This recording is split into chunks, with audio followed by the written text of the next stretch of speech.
वालेकुम व्यूअर्स, मैं आपको कुकिंग विद शाज़िया में खुश आमदीद कहती हूँ। आज मैं जो रेसिपी आपके साथ शेयर करने जा रही हूँ वो है बीफ पाए। तो चलिए रेसिपी स्टार्ट करते हैं। जो रेसिपी हम बनाने जा रहे हैं उनमें जिन चीज़ों का इस्तेमाल होगा वो ये है।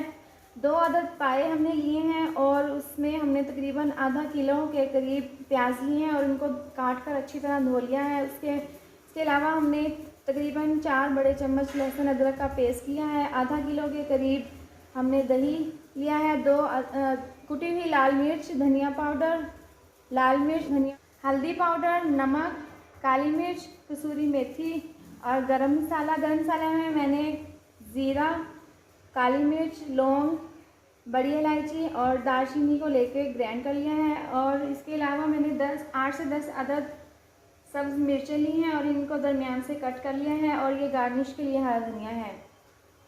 तो चलिए हम रेसिपी स्टार्ट करते हैं। सबसे पहले हमने इन पायों को कुकर में डालेंगे।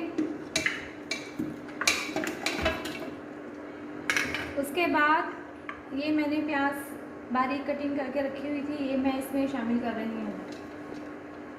तकरीबन ये आधा किलो है। इसके बाद मैं अपने टेस्ट के हिसाब से 2 से 3 चम्मच नमक के डालूँगी। इसके बाद मैं 1 जग भरकर पानी का इसमें शामिल करूँगी। पाए गलाने के लिए पानी की ज़्यादा ज़रूरत होती है, इसलिए मैंने 1 जग भरकर पानी का डाल दिया है। अब मैं इस कुकर का ढक्कन बंद करके इसको चूल्हे पे रख दूँगी। तकरीबन 30 मिनट तक इसको पकाऊँगी और उसके बाद मैं इसको चेक करेंगे कि पाए गल गए हैं कि नहीं। अब देखिए नाजरीन, इस पाए को पकते हुए 30 से 40 मिनट हो चुके हैं। अब हम इसका ढक्कन खोल के चेक करेंगे कि ये गल चुके हैं या नहीं। उम्मीद करती हूँ कि ये गल चुके होंगे। अब हम इसको चेक करते हैं।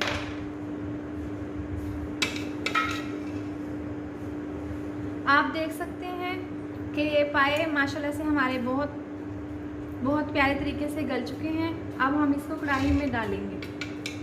इन पायों को कढ़ाई में डाल लिया है। आप किसी भी बर्तन में जैसे मसलन पतीला वगैरह में डाल के पका सकते हैं।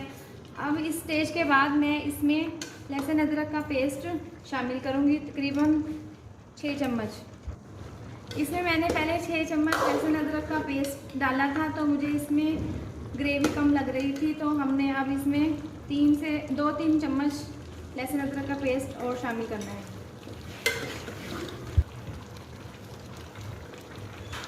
लहसुन अदरक का पेस्ट डालने के बाद अब इसमें मैं 3 चम्मच लाल मिर्च के पिसी हुई लाल मिर्च के डालूंगी।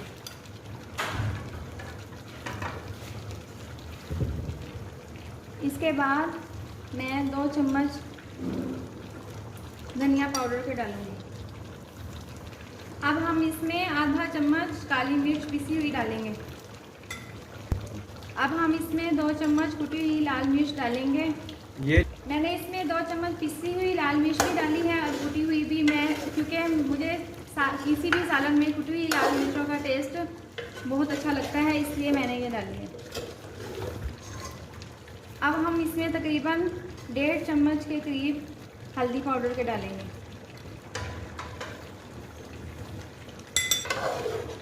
अब ये सारे मसाले डालने के बाद हम इसको अच्छी तरह मिक्स कर लेंगे और 2 मिनट तक भूनेंगे। अब हमने इसको 2 मिनट तक भून लिया है। अब हम इसमें 250 ग्राम ऑयल के डालेंगे। कुकिंग ऑयल डालने के बाद हमने इसको 2 से 3 मिनट तक भूना है। और अब हम इसमें तकरीबन आधा किलो के करीब दही शामिल करेंगे।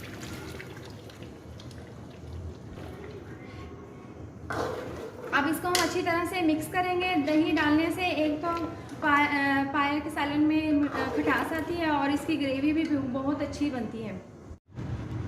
इस पोजीशन में आकर मैंने इसमें 8 से 10 हरी मिर्चें जो कि मैंने कट लगा कर रखी हुई थी वो मैंने इसमें डाल दी हैं और इससे पाए के सालन में बहुत अच्छी खुशबू आती है। अब हम इसको आखिर में 1 से 2 चम्मच गरम मसाले के डालेंगे जो हमने पहले ही पीस के रख लिए थे। इसके बाद हमने इसमें 2 चम्मच कसूरी मेथी के डालने हैं। आप भी पाए के सालन में इसको ज़रूर शामिल करें, इससे बहुत ही अच्छी खुशबू आती है।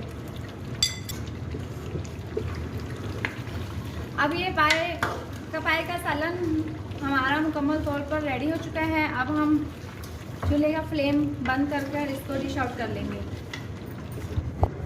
आप देख सकते हैं नाजरीन, हमने इसको डिश आउट कर दिया है और गार्निश कर दिया है। अब ये मुकम्मल तौर पर तैयार है और अब हम इसको खाने के लिए पेश करेंगे। अगर आपको मेरी ये रेसिपी पसंद आए तो आप इस वीडियो को लाइक करें, चैनल को सब्सक्राइब करें और नीचे दिए गए बेल आइकन को दबाएं ताकि मेरी आने वाली मज़ीद नई वीडियोस का नोटिफिकेशन आपको मिल सके। आप इस रेसिपी को घर में ज़रूर बनाएं और खाएं। मैं जब भी अपने घर वालों के लिए ये डिश बनाती हूँ तो सब उंगलियां चाटते रह जाते हैं। उम्मीद करती हूँ कि आप भी रेसिपी ज़रूर ट्राई करेंगे और इंशाल्लाह आपको ये रेसिपी बहुत पसंद आएगी। अल्लाह हाफिज़।